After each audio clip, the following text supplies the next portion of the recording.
Welcome, Wildcat fans, to Season 2 of Weber State Weekly. I'm your host, a man who is so happy to show off the new designs from JCPenney at Back to School, Colby Peterson. I want to remind everybody that Weber State Weekly is a member of the Big Sky Podcast Network. On the show today, I've got a man who couldn't wait to get back to school so he could buy some of those sweet NFL pencils from the vending machine, Dustin Chapman. Oh man, those were so epic. How did you not love those NFL vending pencils? Dude, because of one of those pencils, I chose the Carolina Panthers in 1995 as my team. Next, we've got a man who loved nothing more than a good syllabi week, John King.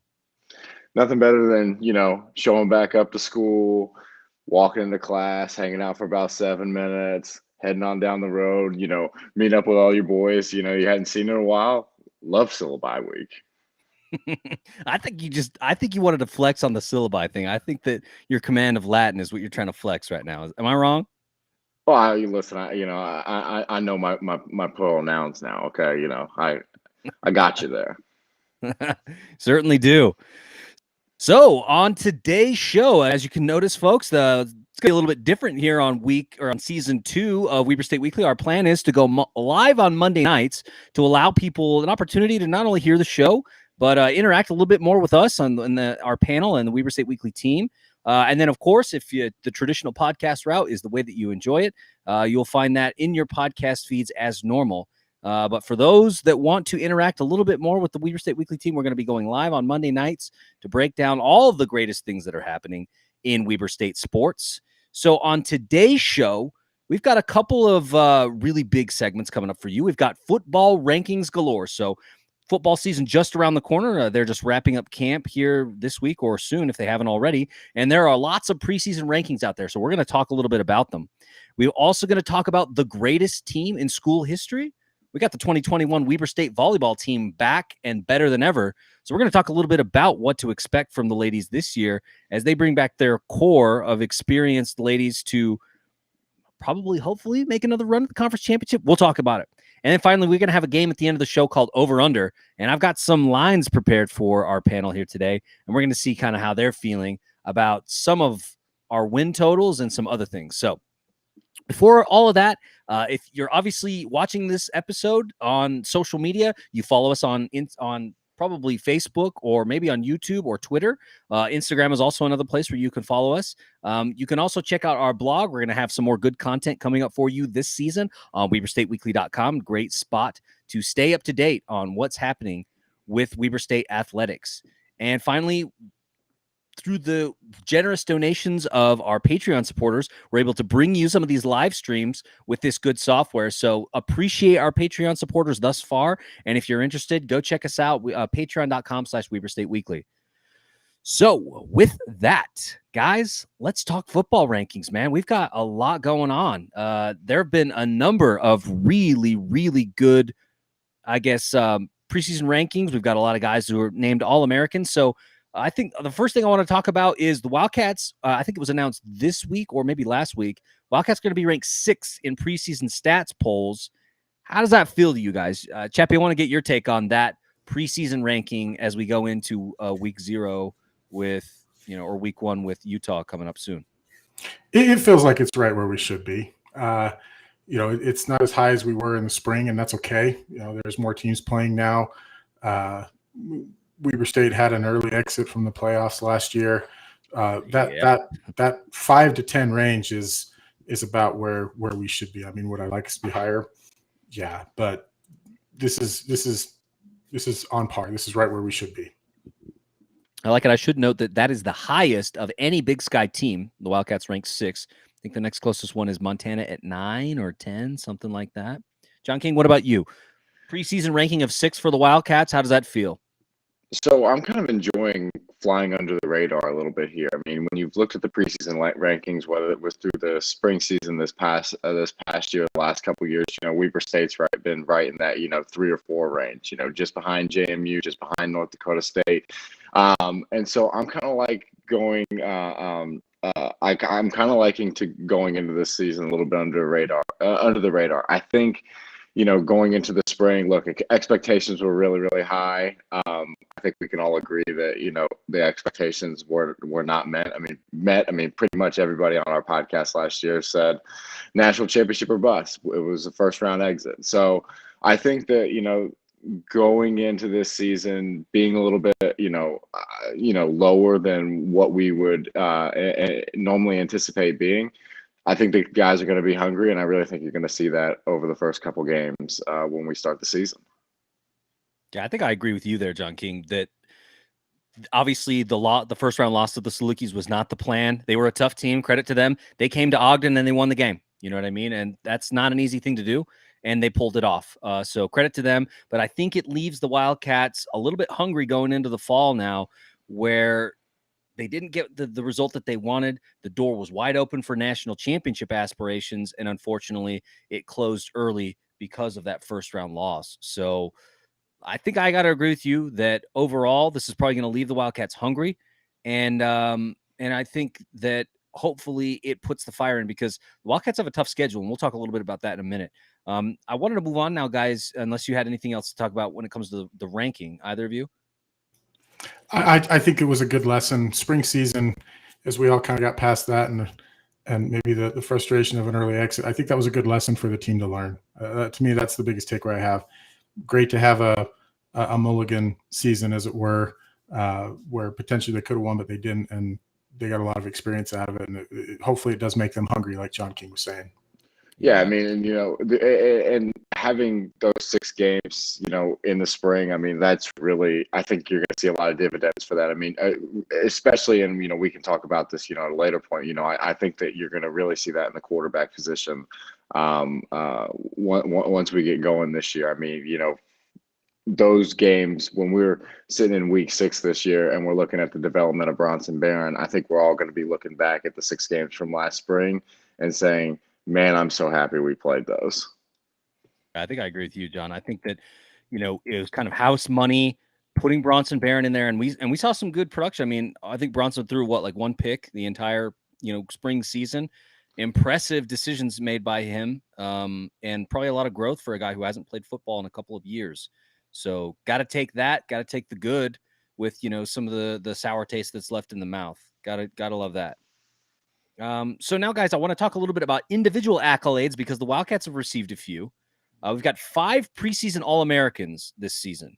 They are Ty Whitworth on the O-line, Josh Davis, of course, running back, Rashid Shaheed at wide receiver, Jared Sheese on the defensive line, and the captain, Connor Mortensen, all named preseason All-Americans. A very deserving group of guys, right? Like some of our best. But I wondered, is there anybody you felt that got snubbed? Maybe somebody that maybe should have been on the list but didn't make that All-American preseason ranking? John King? So I think the person that's flying a little bit under the radar here that I think is really going to have a really, really big year is Ty McPherson. I mean, Ty McPherson was without a doubt the most consistent receiver on this Wildcat team last year. I think if you went into last season and Ty McPherson, he averaged almost 21 yards a catch. And so to have that deeper threat in his game, I don't think that was something, at least it wasn't something that I expected going into the spring season. So, we know what Rashid Shaheed can do. We know the blazing speed. We know that he's somebody who can really take the top off the defense. But having that other guy, I really think that he's due for a breakout year. It just seemed last year, when we needed a big reception, when we needed a big play, that seemed to be the direction in which Bronson was going. And so I think that, I think he's really in line for a really, really good season. Yeah, probably expect. I mean, it seemed like there was some good chemistry between Bronson and T-Mac, and so good to see that getting established in the spring season, and hopefully carry over into the fall when the Wildcats need a few yards. Bronson knows that T-Mac has the ability to break out and get some separation. Chappie, what about you? You think anybody got snubbed on that All-American preseason list? If it's anybody, it's somebody from our defensive backfield. It's Eddie Heckard, somebody That's along what I think too. Yeah. those lines that, Heckard was money in the spring. And that guy played his guts out, and it shows. And he's good. I mean, he's he's really good. And Weber State has a tradition of having good quarterbacks now, good cornerbacks now, and he's there. So if there's anybody that got snubbed, it's our man Eddie Heckard. That's the guy that I thought of too, because there was a lot of really big games where Eddie had, I think, an outsized impact. Because somehow the Big Sky became a very quarterback-rich conference in the spring season. We got a lot of experienced guys, and we got to see one of the best guys twice last season in Vanderwall from Idaho State. And we knew that he was going to be a prolific passer, especially in that second game, because seeing what he had done throughout the season and his confidence grow, and especially throwing the ball to Tanner Connor, who was dynamite in the first half. I think he got, kind of that first, I think within the Big Sky Podcast Network, we named Tanner Connor MVP for the first half of that season because he was just so prolific in catching the ball and getting that yards after catch. But man, Eddie Heckard did a great job on shutting guys like that down and keeping the game close. So that's the first guy that jumped out of my mind was, gosh, maybe him. Well, and coming off of 2019 season, our most inexperienced group was that defensive backfield. It was the cornerbacks, and spring season 2021, those guys came to play. They were by far the most improved unit on the team, in my opinion. Yeah, and Jay Hill said as much, right? He said that, it was a young group of guys that he was breaking them in. And in typical Jay Hill fashion, he took a bunch of raw talent and really turned them into something special. And so we knew that it would be a strength going into that spring season. And now we get to enjoy some of that experience coming into the fall. So now, guys, I want to talk a little bit about the strength of schedule, because the schedule is really going to be key this year because we've got some big ones on the schedule this year. We've got James Madison coming to Ogden. We've got a game up in Cheney against Eastern Washington. We've got UC Davis, who's going to be a good team, coming to Ogden. So Sam Herder, I think it was today or maybe yesterday, put out a piece on Hero Sports talking about the fact that the Wildcats have the 6th toughest schedule in the country by his ranking. And that was the toughest, I think, in the Big Sky. And so I wanted to get your guys' take on that. I mean, tough schedule seems that way, but do you have a game in particular that you have your eye on as sort of a bellwether for how deep the Wildcats could potentially make a run in the playoffs should that happen again this year? Chappie, I want to go to you. Oh, yeah, it should be obvious. And by the way, if you don't have tickets to this game yet, get the tickets. Like, the stadium should be packed on September the 18th at 6 p.m. when we host James Madison in Ogden. It's a big game. It is not tradition very often that FCS schools, big time top 10 FCS schools, play each other at a conference. And I absolutely love that Weber State is doing this.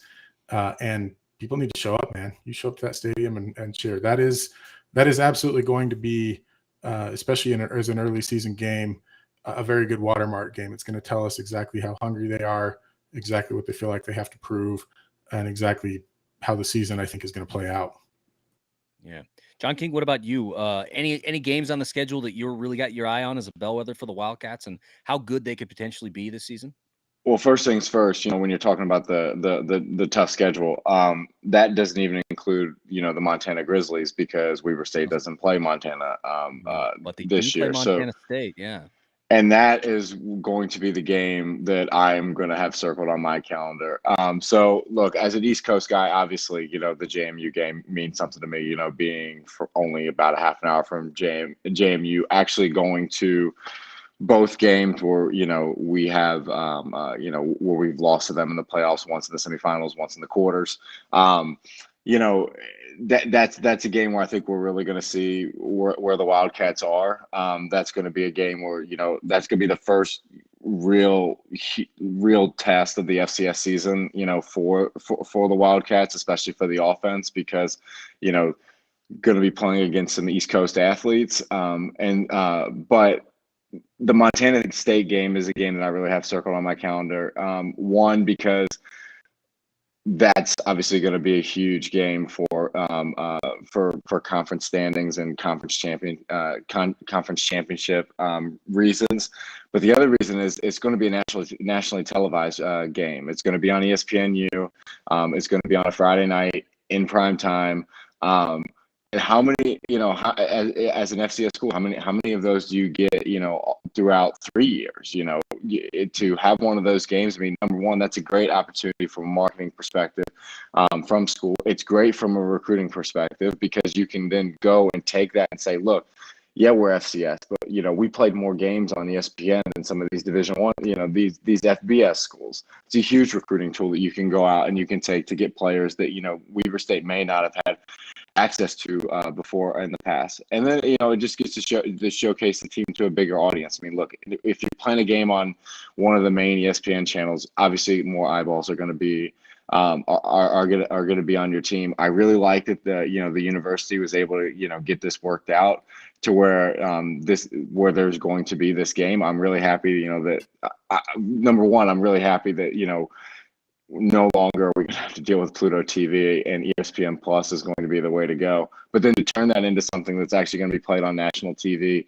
in front of the entire country, I think that that's a game that everybody should have circled on their calendars.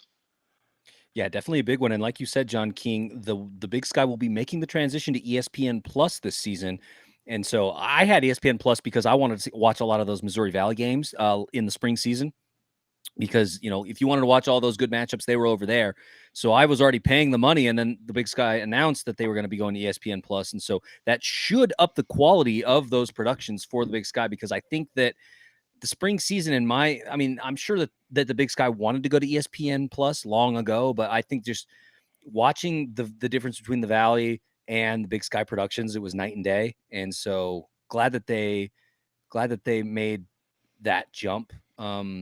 But yeah, I mean, Montana State is going to be a huge game because I don't know what to expect from them. The last time that, we had a real full season, they were semifinalists just like we were. They were a good team.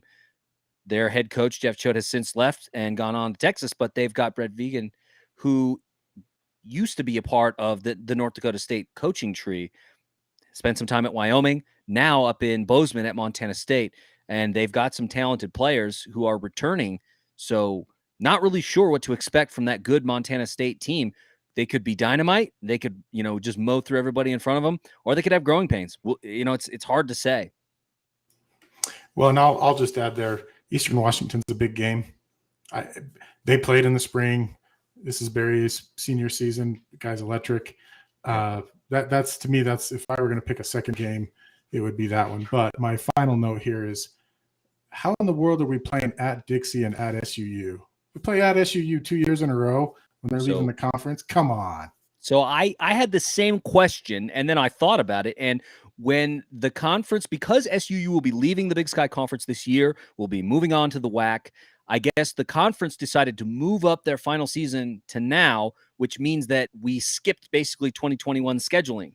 So that means that instead of them coming to Ogden the way that it would have happened, because we did play in the spring, we'll have to go down to Cedar one more time to play the T-Birds in state. And with that, it also, I assumed that Weber State had scheduled a home and home with Dixie.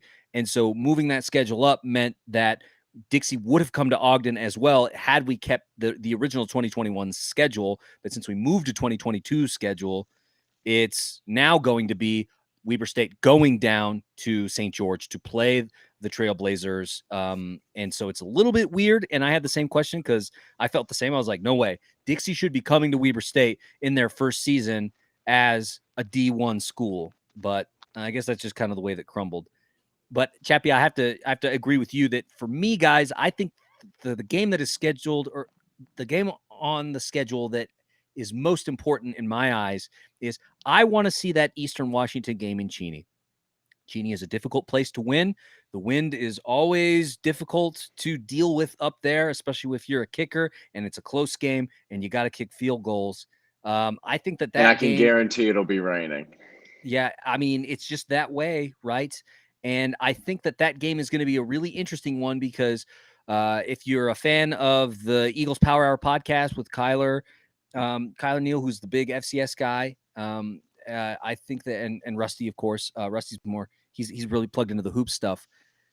If you've listened to those guys, Kyler had the take that, that the Eagles would probably lose a game up there. They don't usually lose at Roos Field. And so I think that somebody is going to beat them there. Is it Weber? Is it Montana? We don't know. But I think that there's a chance that the Wildcats could win up in Cheney. They've done it before. But, man, that's going to be a really interesting and bellwether game. So we'll have to see how it shakes out. But for me, that's the one that I want to see because I agree with you, Chappie. I think that the Eagles are maybe a little bit underranked right now. I think that they're going to open some eyes because Eric Berrier is playing in basically his 5th-year senior season, and there's a good chance that he goes to the NFL after this. And, he's already on the Walter Payton watch list, Walter Payton Award. He's going to be something. And we're going to see if the Wildcats can do a number on him one more time. I'm just surprised that Barry is still there. I figured he would be the quarterback of the Oregon Ducks or somebody, Washington Huskies. I figured he would take the route of previous high quality Eastern Washington quarterbacks. Yeah. A couple of things to note here, guys, before we wrap up the segment. So we have a couple of roster changes that we wanted to note. So Daniel Wright Jr., who was really good for us in a number of games in the spring season, he did end up transferring to Tarleton State. So he'll be playing in the WAC this season. We won't be able to see him anymore, but we are getting some key guys who are missing in the spring season back. You'll be seeing Kevin Smith Jr. will be back, and Chris Jackson also, from what I understand, will be back. Plus, the emergence of Dante McMillan, who was dynamite in that SUU game. We've got quite another group of running backs to come out of the backfield for the Wildcats. We also should know that Hiram Taputoa has retired. And then we noticed that Jordan Turner, who we had interviewed on the show, maybe not last season, but the season before, the last fall season that we had, and he wasn't on the list, or no, it was last year. Jordan Turner's not on the roster anymore. He's not in the app. We don't see him. So I don't know what happened to Jordan, but wide receiver Randall Grimes, who's a UNLV transfer, is active, and tight end Jordan Allen, who's a transfer from the University of Tennessee, also active. So we've got some really interesting additions to the wide receiving core and also that tight end core. I don't know if you guys saw Andrew Vollert was playing in that preseason game yesterday for the Colts. I love good tight end play with the Wildcats.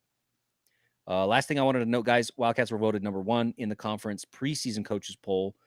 Presumed to win the conference. We shall see. So with that, I think it's time that question from the chat. Do you guys think Montana's better than us? I don't know. What are your takes? John King, what do you think? Montana better than us? I'm going to be interested to see how both the Montana schools do this year because, it's been a long time since they've played a football game. And so there's no doubt going to be some rust up there, especially early. Now, whether that's going to be something that they're able to overcome, that I think remains to be seen because, they're kind of in uncharted territory because no one has ever, since football has been started at the collegiate level, no one's really gone this long without, playing a game. So, I think that's going to be, I think that's going to be one huge advantage that Weber State is going to have over both those two schools this year. Like, I really do think that this past spring season, even though it was just 6 games, I do think that experience is going to prove invaluable, especially as the season wears on. Yeah, because I think my take is that Montana could be better than us. They certainly could. They've got a lot of really interesting pieces. They've got some guys that are really going to be something. I think that they had, maybe just as many or maybe one less preseason All-American than the Wildcats did. So, they've got some talent up in Missoula as well. The unfortunate thing is that the Wildcats will not see the Grizzlies in the regular season. So it's tough. I don't know. They could be better, but we'll just kind of see how the season plays out. Chappie, what about you? What's your take? Yeah, it's Montana's not better than us for the simple fact that they haven't played a game in almost 2 years. And they're replacing a starting quarterback in Dalton Sneed. Our situation where we were similarly replacing a starting quarterback, but our starting quarterback has now played 6 games, right? And he's still a freshman. So I give Weber the edge there simply based off of having played the spring season. I think it matters. I will say the one correction on that, Chappie, they did play some sort of, they did play some games in the spring. They had televised scrimmages. Great. But they did play Big Sky opponent in Portland State. So it's not, playing Central Washington is one thing, but playing Portland State's pretty on par with Central. I'm just kidding. That's some shade to be thrown, and that's legitimate. But I'm just saying they did play some football, so it's not like they're totally rusty. Unlike I'd be interested to see what ends up with Sac State, who has not played at all. And you just kind of shut it down, coming back off of a conference championship season in 2019, or a share of it anyway, and a playoff berth. Interested to see how they deal with that long hiatus, because they did not play anybody at all. So we just want to shout out to our guy AC's in the chat. Miss you, man. But now let's move on, guys. Let's talk volleyball, because for a majority of our fall season, we're going to be talking mostly about football and volleyball, because those are kind of the two sports that'll be going until we start to see hoops pick up in late November and into early December. So it's going to be a lot of football and volleyball. And I mean, these are probably two of our best sports on campus right now. Guys, seeing this team come back and this core of Ashlyn Power and Sam Sheese and Rylan Adams, who was an All-American in the spring season this year, seeing them come back to a pretty stacked team, while other key parts of other conference teams have left. I think Northern Colorado is going to take a step back, where they had been the nemesis of the Wildcats for a little while. This team is going to be special, guys. I mean, are you all excited to see kind of what they've got going on? Give me kind of your general feeling of these ladies as we get ready for a regular season in the Swenson that we haven't been able to see in a while. Well, I mean, one thing that I think that this past spring season in volleyball is really gonna do wonders for is playoff, NCAA tournament seeding. I do think this team is going to go back there. I mean, it's going to be a tougher schedule this year. We're playing a lot more teams outside of the Big Sky, because obviously conference play is returning. We're going to talk about the schedule here in a moment, but they used to always say, like, what's the key, in football, what's the key for Boise State to be, to be in the national championship, contention? They would always say that the key to that would be good the year before.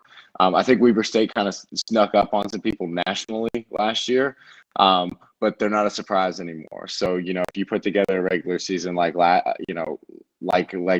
we did, this past spring, I don't think you're going to be looking at a situation where you're one of the lower seeds, one of the four lower seeds in the volleyball tournament. I think that you're going to have a situation where you get a much more favorable draw, and then once you get that, and don't have to run into one of the better teams in the tournament, you can really string some things together, and then the next thing you're in the final 8, or you're in the final 4, or whatever that goes along with that is.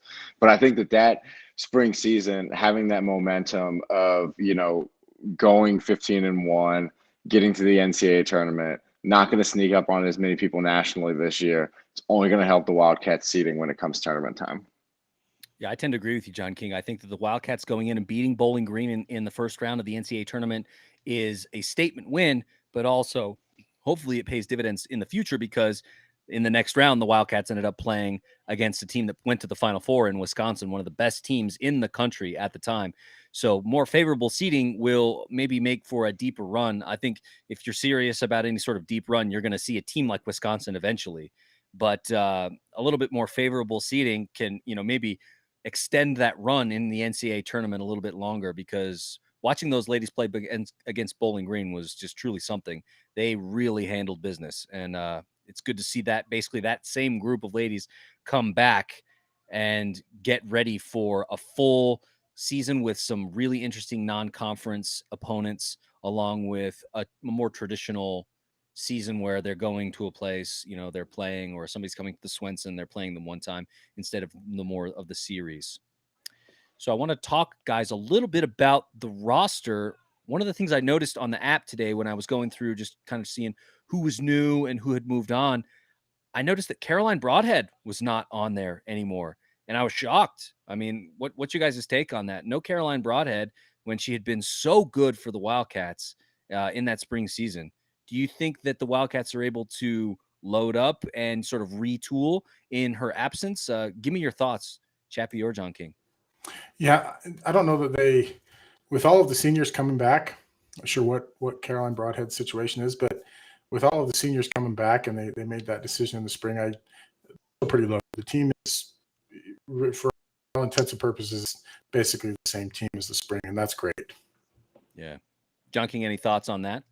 Well, I mean, look, when it comes to the offensive attack, I mean, it's still a three-headed monster between Rylan Adams, Danny Nay, and Sam Sheese. I mean, and that's going to be the bread and butter for this team, no matter what. This team will go as far as that attacking triumvirate will take them at the end of the day. Like that is what is going to drive this team. And, losing someone who was a key contributor down the stretch, like, Caroline Broadhead last year, it hurts, but that's not going, in my opinion, going to be something that really drives how deep this team will go.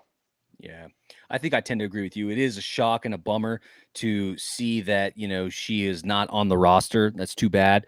But overall, I think that you're right, John King, that, the senior leadership of this group, it's going to be okay.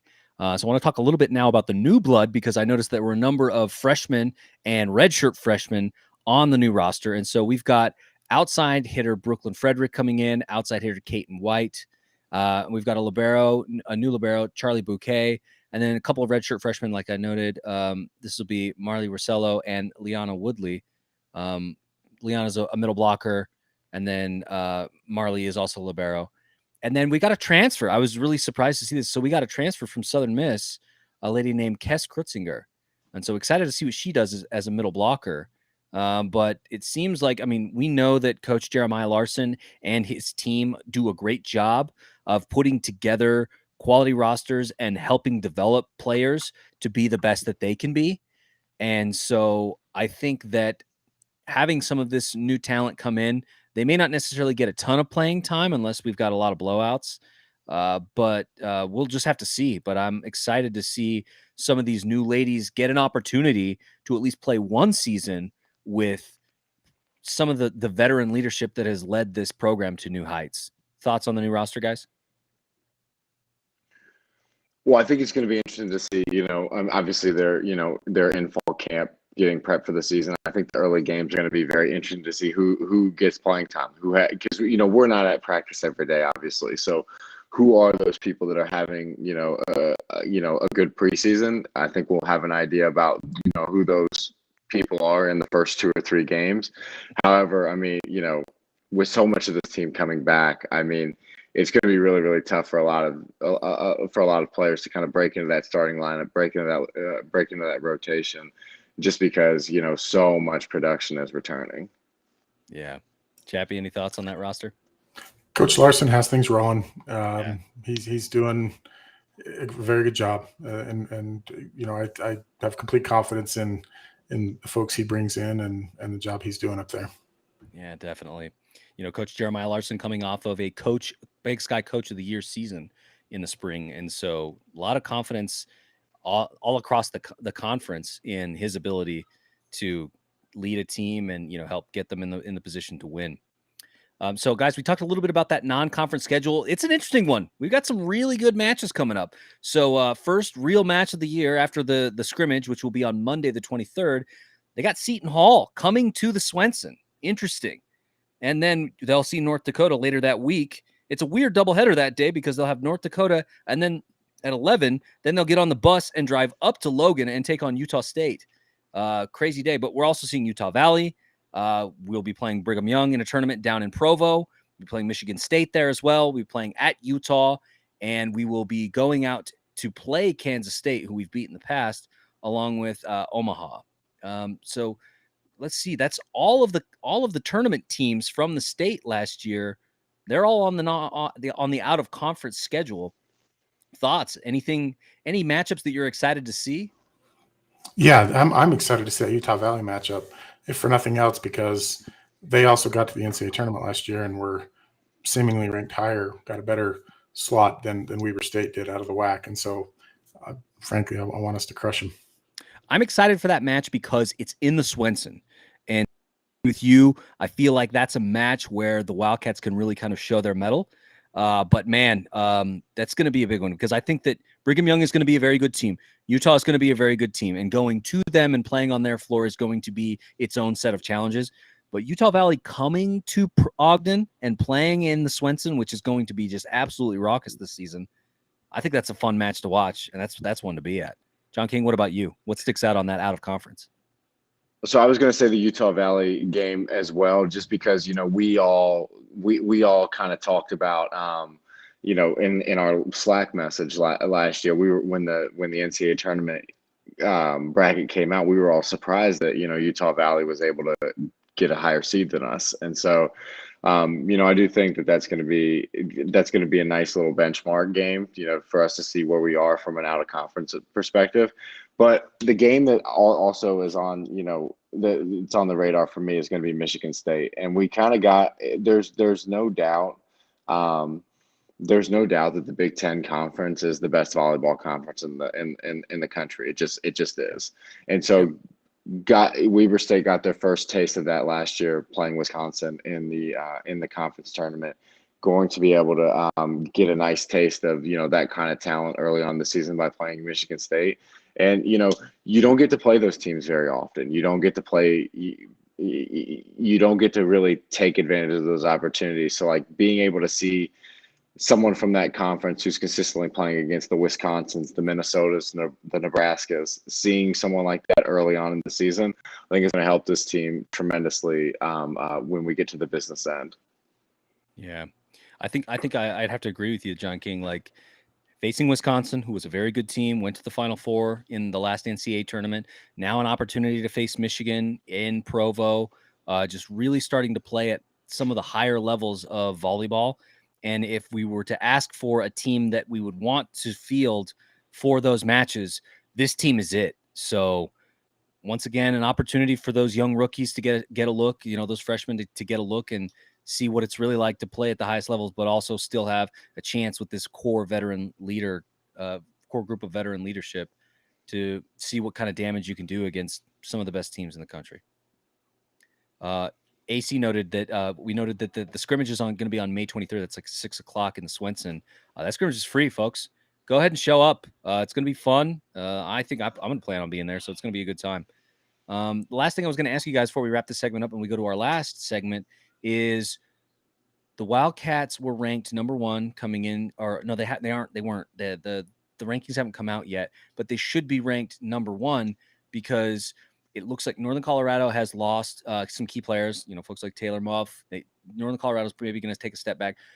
Northern Arizona was very good last season, and we expect them to be very good. But the Wildcats look, head and shoulders above everyone else. Do you guys expect the Wildcats to repeat as conference champions this year and make another run in the NCAA tournament?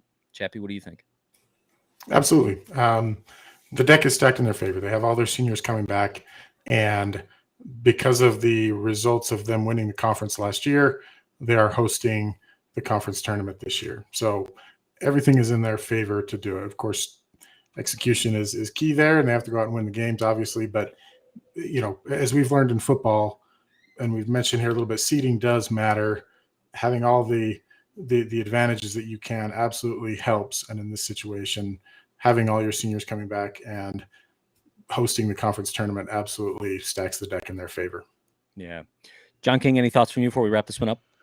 Yeah, definitely. I think that I think this team is more than likely going to repeat as conference champions this year, returning just so much talent, whether that's the attacking trio that we've talked so much about, so far. Ashlyn Power is going to have, really going to have her work cut out for her, just because she has every setter's dream right now. I mean, she's going to everywhere, she is going to go to set the ball. There's going to be a playmaker there. And that's what that's what you are as a setter. You're a point guard. You get everybody involved. You control the tempo, and, she's living the dream right now. And when you look at the talent from an offensive perspective and, the different angles that they're going to be able to attack at this year, I don't think there's any reason why this team doesn't repeat. Yeah. Well, and I would also point to, their percentage, their digs last season. There were some matches where just those digs were just incredible. And so, I mean, this team definitely is known for the offense that they can put out there, but man, some of that defense last year was just incredible. Some of those digs were just like, wow, man. And just back and forth and winning some of those long exchanges, getting the point is just, I don't know. It's just the mark of a well-coached machine. So excited to see that put together. Like we said, the purple and white scrimmage will be on Monday, August 23rd. It'll be 6 p.m. at the Swenson Gym. Some of the Weber State Weekly team will be there. Looking forward to seeing some of you there as well. So check that out. Now we're going to go to our final segment, guys. We are going to play a little game I prepared for you guys. We're calling it over-under. We've played this game before. I've got some lines for you, and I'm going to get your takes. So let's start with football. I want to know, guys, football wins this season. We've talked about the tough schedule. We've talked about the opportunities that exist there and the nature of what we have. I'm going to set the line at 8.5 wins. You taking the over or the under? John King, what do you think? Because of the nature of the tough schedule, I think I'm going to go under this year. I think this is going to be an 8-win team. I think 8-3 is going to be, I think that's going to be a pretty fair mark. But that's, you can still be a very high seed as an 8-3 team and make a lot of noise in the in the FCS playoffs this year. But I do think, with some of the teams on the schedule, it's going to be a tough. Yeah, I'd love to be proven wrong, but it's going to be a really tough. 9 wins is going to be tough to get. So for that reason, I think this is going to be an 8-win team, right in the mix for a conference championship, but the under in this particular case. All right, Chappie, what about you? 8.5 is the line. What are you taking, the over or the under? If we're including playoff games, it's over. In fact, I'm taking over no matter what. I'm not going to include playoff games. I don't want to count. I want to go the schedule that's in front of you right now. You've got 11 games. You win 9 of them, or are you probably going to win 8, like John King says? No, it's going to be 9. We're over, but I don't think it's 9 or 10. I mean, we're going to lose at Utah, and then it's going to be one of either James Madison, Montana State, or at Eastern Washington. That we're going to lose one of those 3 games, and hopefully not multiples of those games. Weber State proved in 2019 that they can run a gauntlet of a schedule. They did that. Have plenty of confidence that they can do that again. Yeah, overlooking UC Davis on that schedule, I noticed. So we'll see how that goes. Yes, mostly I'm sad that they're playing Utah instead of Utah State this year. I think they would actually beat Utah State this year. Don't put that out too far and wide. Well, you'll get your chance next year to see how you stack up against those guys. All right, guys. I want to ask about volleyball now. Volleyball wins this season. I'm going to set the line at 20.5 wins, which is pretty good on a 27-game schedule. What do you think? Over or under? John King, tell me quick. So I'm going over. I'm going over for volleyball this year. I think that this is going to be a historic season that this school remembers for a very, very long time, and it's a very special group back for one last rodeo. I'm going over. They're gonna run the table. Okay, Chappie, real quick, tell me, what do you think? 20.5 over or under? It's going to be under, based solely on a very difficult non-conference schedule, as we talked about. Okay. Yeah, I mean, there's some tough ones on there. Utah, Brigham Young, Michigan State. I mean, that could potentially be 3 right there. So you don't got a lot of wiggle room. Plus, there'll be the conference schedule. Don't look past Northern Arizona. We do have to play at Northern Arizona and Flagstaff. We also have to play Sac State in Sacramento this year, which is always a weird place to play. Coach Jeremiah Larson has told us that in the past. So difficult stuff. Man, that is a lot of trash talk in the chat. All right. All right, guys. I'm going to wrap this one up with our upcoming events. There's not a lot this week, obviously. Soccer is underway. They did have a match down in Provo earlier last week, and they'll be playing another one. They'll be playing at Kansas State on Thursday, August 19th. That'll be at 6 p.m. I didn't see in the app if there's any place to watch that. I don't think it's going to be on ESPN Plus. I don't know, but that's there. Also, Friday, August 20th, Dame's going to be in town for the Weber State Alumni Classic. It'll be hosted by Damian Lillard at the D Event Center, 6:30 p.m. Last time Dame was in town, he's sinking threes from half court at the D, and it was like $7. Get up there, man. Like, it's just an incredible opportunity to watch Dame play some basketball in the D, wearing the purple and white one more time. And then finally, on Monday, August 23rd, like we talked about, volleyball will be doing their purple and white scrimmage. That'll be 6 p.m. the Swenson Gym. Be there. It's going to be a lot of fun, and it costs you nothing. So we're going to wrap up the show. If you have ideas, you want to email us, obviously you can comment in the chat on these live broadcasts. But if you missed it and you're listening on the podcast, email us at weberstateweekly@gmail.com. It's a good opportunity to talk to us, share your ideas in season 2, what you think. We're on Facebook, Instagram, and Twitter. Twitter is one of the best places to interact with the Weber State Weekly team, especially on game day. We've got Patreon. If you go to patreon.com/Weber State Weekly and you choose to support us, you will be invited to our Slack channel. We've got a game day Slack channel where we talk about the game together with a group of passionate Wildcat fans who support the work of Weber State Weekly. Good opportunity to get in there. So support us, patreon.com/Weber State Weekly. And finally, we have our website where we'll have our blog. We'll be doing our best to continue to have recruiting coverage throughout the high school football season. That'll be WeberStateWeekly.com. Check it out. We are doing our best. So that's it. That's our first show back. Guys, good to see your faces again. Really love it. I'm going to finish up like I always do and say, Weber State, Weber State. Great. Great. Great. Go Wildcats.